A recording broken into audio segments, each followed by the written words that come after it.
तो जो आत्मिक बंदा होगा वो इस बात को समझेगा मैं क्या कह रहा हूं।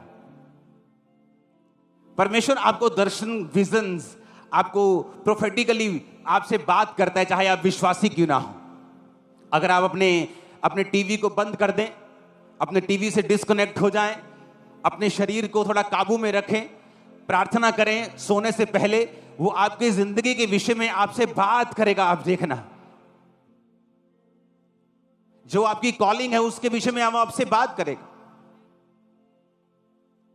मैं आपको बता नहीं सकता वो मार्वलस काम जो मैं अपनी लाइफ में होता हुआ देख रहा हूं परमेश्वर की आत्मा के द्वारा, और ऐसे ही मार्वलस काम जो बिल्कुल ही डिफरेंट रीति के हैं वो मेरी वाइफ की लाइफ से परमेश्वर का आत्मा करवा रहा है। दोनों काम जबरदस्त हैं, दोनों काम मार्वलस हैं। क्यों? क्योंकि एक लाइफ रूटीन है। मेरी फैमिली को मालूम है कि आज अगर शनिवार है तो मैं अपने घर से नहीं आया हूं, मैं प्रेयर माउंटेन से आया हूं। तो उनको मालूम है कि हमारा प्रार्थना करने का एक समय है, परमेश्वर के पास बैठे रहने का एक टाइम है, ताकि जो लोग आ रहे हैं उनके हृदयों में ये चीज चली जाए कि मुझे प्रभु के साथ सही रहना है। परमेश्वर आपसे बात करेगा।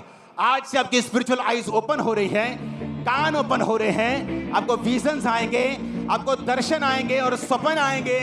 यीशु मसीह के नाम में आमीन। ऊंचा चाहिए चर्च, हालेलुया। ऊंची आवाज में हालेलुया बोलो जरा।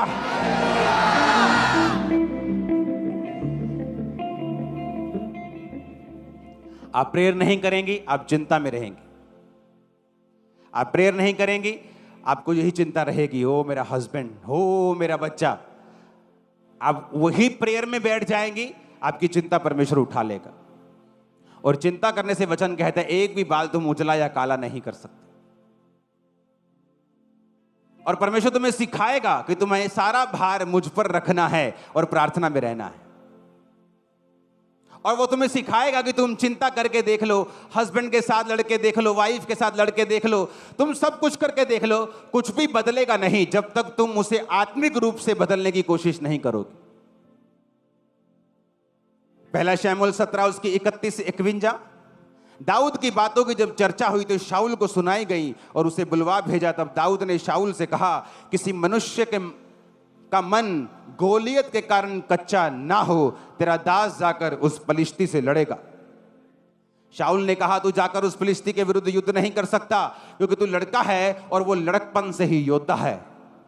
दाऊद ने शाऊल से कहा, तेरा दास अपने पिता की भेड़ बकरियां चराता था, और जब कोई सिंह या भालू झुंड में से मेमना उठा ले जाता तब मैं उसका पीछा करके उसे मारता और मेमने को उसके मुंह से छुड़ा लेता, और जब वह मुझ पर हमला करता तब मैं उसके केश पकड़कर उसको मार डालता था। तेरे दास ने सिंह भालू दोनों को मारा है, और यह खतना रहित फलिश्ती उनके समान हो जाएगा, क्योंकि उसने जीवित परमेश्वर की सेना को ललकारा है। फिर दाऊद ने कहा, यहोवा जिसने मुझे सिंह और भालू दोनों के पंजों से बचाया है, वह मुझे उस फलिश्ती के हाथ से भी बचाएगा। शाऊल ने दाऊद से कहा, जा, यहोवा तेरे संग रहे। जब गोलियत आपके सामने खड़ा होता है तो वो आपकी मौत के लिए नहीं होता, बल्कि वो आपको मशहूर करने के लिए और विक्टोरियस करने के लिए होता है। आप गोलियत से तब डरें अगर आप शाऊल हैं तो, अगर आप दाऊद हैं तो गोलियत से ना डरें। शाऊल जिसको यह परवाह नहीं थी कि परमेश्वर मेरे बारे में क्या सोचता है, जब शमूएल ने कहा यहोवा ने राज छीन लिया, तो कहता नीचे चल, लोग क्या कहेंगे। जब दाऊद ने पाप किया, नतान नबी ने कहा तूने पाप किया है, उसने कहा यहोवा मुझे माफ करे लेकिन मुझे दूर ना करे, तो उसका पाप माफ हुआ। दाऊद वो था जो प्रभु के नजदीक रहता था, प्रभु के दाहिने हाथ रहता था, और डिक्लेरेशंस, मुंह से क्या बोलना है। राजा कहता वो लड़कपन से जब छोटा था तब से योद्धा है, और तू तो अभी लड़का है। जब तू लड़का है ना, जब वो लड़का था वो तब से योद्धा है, और अभी तू बच्चा है। उसने कहा तेरे दास ने सिंह और भालू दोनों को मारा है। उसने ये नहीं कहा चलो वेख लेने लड़के, नहीं तो कुर्बानी सही, शीती सही। उसने ऐसा नहीं कहा, क्योंकि तुम्हारे मुंह से जो निकलेगा वैसा होगा। परमेश्वर हमारे लिए मर चुका है अब हमें मरने की जरूरत नहीं, हमें जीने की जरूरत और प्रीच करने की जरूरत। मैं ना मरूंगा वरन जीवित रहूंगा और यहोवा के कामों का वर्णन करता रहूंगा, और तुम बिना मरोगे वरन जीवित रहोगे और यहोवा के कामों का वर्णन करते रहो। आमीन। खड़कने वाला चाहिए शैतान के कानों में। हालेलुया। तो ये डिपेंड करता है कि हथियार तो तुम्हारे पास हैं आत्मिक, लेकिन क्या तुम उन्हें इस्तेमाल कर सकते हो कि नहीं। दाऊद ने इस्तेमाल किया। कहता जिस परमेश्वर ने सिंह और भालू के मुंह से मुझे छुड़ाया, वही परमेश्वर इस खतरनाक फलिश्ती को मेरे हाथ में कर देगा। डिक्लेरेशन, घोषणा। तुम्हारी घोषणा क्या है? ओ बड़ा मंदा है जी काम जी, मरे पे। ये तुम्हारी घोषणा है। बहुत दुखी है जी, इकोनॉमी बड़ी खराब है देश दी, ये तुम्हारी घोषणा है। जाओ इतिहास पढ़ लो, इतिहास। एक वाक्य दिखा दो 6000 7000 साल में जहां अकाल पड़ा हो और यहोवा को मानने वाला मर गया हो। वो 100 गुना बढ़ते हुए आपको दिखेंगे। जो परमेश्वर के सच्चे दास और नबी थे, इजाबेल जैसी गंदी रानी कोई नहीं हुई। उनके टाइम पर भी परमेश्वर उन्हें अन्न जल देकर गुफाओं में संभालता रहा है। अहाब जैसा मूर्ख राजा इजराइल में कभी नहीं हुआ। एक तो खुद महामूर्ख, एक पत्नी वैसी, और बाइबल कहती तब भी परमेश्वर के लोगों को नुकसान नहीं कर पाया।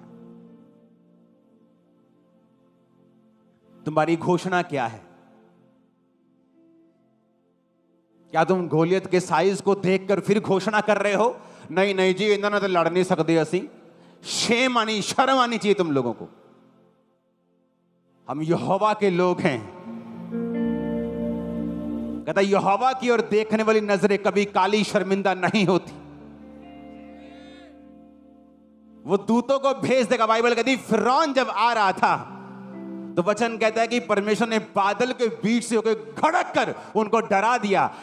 टांगे कांपने लगी थी उनकी। तुम उस परमेश्वर की संतान हो। मैं प्रार्थना कर रहा था, परमेश्वर ये धरती तूने बनाई, ये मिट्टी तेरी है, ये आसमान तेरा है, ये लोग तेरे हैं। जो लोग विरोध कर रहे हैं ये मिट्टी से बने हुए भी तेरे हैं। घबराहट डाल इनमें, और टांगे कांप रही थी लोगों। परमेश्वर महान है, वो खतरनाक है। वो जब गेम घुमाता है ना तो बड़ों बड़ों की गेम घूम जाती है। दाऊद कहता मैं नहीं, और बाइबल कहती जब वो गोलियत के सामने आया तो गोलियत हंसा। कहता मैं कुत्ता हूं कोई, तू सोटी लेके मेरे को आ गया ओए।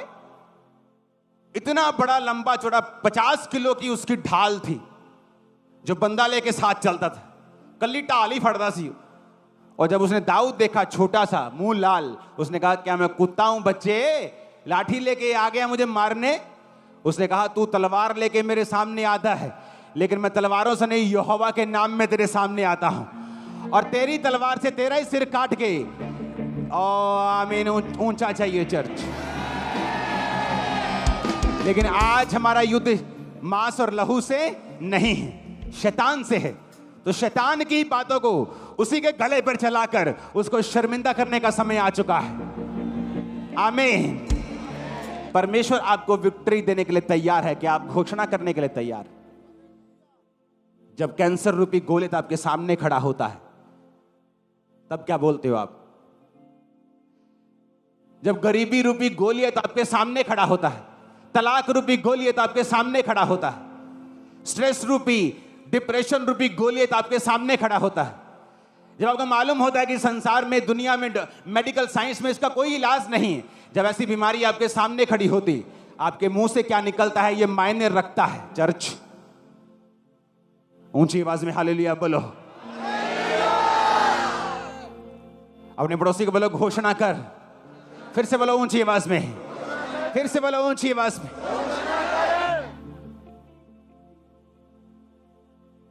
अगर तुम दाहिने हाथ बैठे हो, खुदावंद के साथ अड़े और खड़े हो, सिर्फ तुम अपने मुंह से घोषणाएं करनी है।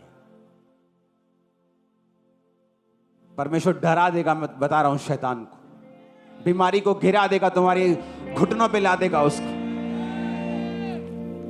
करके देखो ऐसा, और साथ में प्रार्थना करते रहो, साथ में घोषणा करते रहो। गोलियत को मारने के लिए आर्मी की जरूरत नहीं पड़ी, एक पत्थर उसके माथे पे लगा और मर गया। वो पत्थर क्या था? बाइबल कहती है हमारा रॉक यीशु मसीह।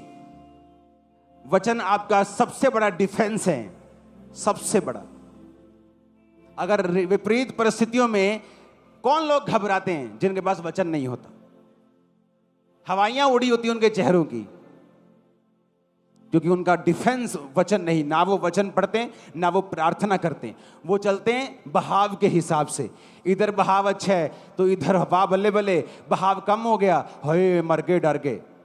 लेकिन जो लोग वचन का डिफेंस अपने पास रखते हैं, जिनको मालूम है कि वचन उनका डिफेंस है, वो कभी आपको घबराए नहीं मिलेंगे। दाऊद का डिफेंस कौन था? वचन। वो वचन से अपने आप को सुरक्षित रखता था। भजन संहिता पढ़ के देखो, हर बार उसने वचन से अपने आप को सुरक्षित किया और विजय किया। दाऊद कहता, मैं शेर और भालू को जब मैंने मारा, तो वो शेर और भालू जब उसके सामने आए होंगे, उसने सोचा होगा लो आज तक मर गए अपन। पर परमेश्वर उन शेर और भालुओं से दाऊद की प्रैक्टिस करवा रहा था।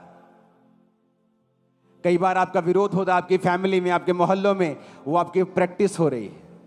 एक बड़ा गोलियत गिरने की तैयारी कर रहा है आपकी लाइफ में। अगर आप शेर और भालू को मार देंगे, गोलियत के मरने की प्रैक्टिस आप कर रहे हैं। और जिस दिन गोलियत मरेगा, उस दिन आप सेम नहीं होंगे। बाइबल कहती है जिस दिन दाऊद ने गोलियत को मारा, पूरा इजराइल कह रहा था कि शाऊल ने तो हजारों को, दाऊद ने लाखों को मारा है। तुम्हारी प्रशंसा फैलने जा रही है चर्च, तुम्हारे रिश्तेदारों में, तुम्हारे लोगों में, तुम्हारे मोहल्लों में। आमीन। मेरे को ऊंचे वाला चाहिए। मैंने कहा वो प्रशंसा फैलने के लिए जा रही है यीशु मसीह के सामर्थी नाम। आमीन, आमीन। आपको क्या करना है? आपका डिफेंस वचन है। वचन को पढ़ना है। परमेश्वर के दाहिने हाथ आपको खड़े रहना है। आपको हंसी आएगी फिर शैतान के ऊपर। जिस व्यक्ति ने प्रभु के साथ पंगा लिया है, कुछ दिनों के बाद उसकी हालत देखना तुम। परमेश्वर उन्हें हंसी का पात्र बना देगा। मेरी बात नोट करना, क्योंकि वचन कहता है कि वो तुम्हें ठट्ठों में उड़ाएगा। किसमें उड़ाएगा? कहता वो तुम पे हंसेगा और तुम्हें ठट्ठों में उड़ाएगा। देखी जाओ होता क्या है। अगर परमेश्वर तुम्हारे साथ है, अगर तुमने परमेश्वर के वचन को अंगीकार किया है और तुम रोज घोषणाएं करते हो, अपने आप को तैयार करो, रोज घोषणा करो, सुबह शाम। आपने वो नहीं कहना जो आप देख रहे हो, आपको वो कहना है जो बाइबल कहती है। हालेलुया। अपने हाथों को उठाओ। आज के बाद आप लगातार बिना किसी रोक टोक के अपनी जिंदगी में घोषणाएं करेंगे और आदत बनाएंगे। एक आदत बनाएंगे घोषणा करने की। प्रभु से वादा करो कि आज से मैं पॉजिटिव बोलूंगा और वचन के बीच से अपने आप को बोलूंगा। कोई नेगेटिव घोषणा मेरे मुंह से नहीं निकलेगी। मैं सिर्फ पॉजिटिव घोषणा करूंगा, वचन के बीच से घोषणा करूंगा और परमेश्वर का आत्मा कार्य करेगा। मैं अपने परिवार के ऊपर, मैं अपने बिजनेस के ऊपर, सेहत के ऊपर, सेवकाई के ऊपर मैं घोषणाएं करता रहूंगा जब तक एक बड़ा बदलाव मैं ना देख लूं। मैं घोषणाएं करता रहूंगा अपनी जिंदगी के ऊपर जब तक एक बड़ा बदलाव मैं ना देख लूं। आज से मेरा जीवन घोषणाएं करने वाला होगा। यीशु मसीह के सामर्थी नाम में आमीन। ऊंचाई बरकत तुम्हारी। मैंने कहा आमीन ऊंचा, ये बरकत तुम्हारी है चर्च।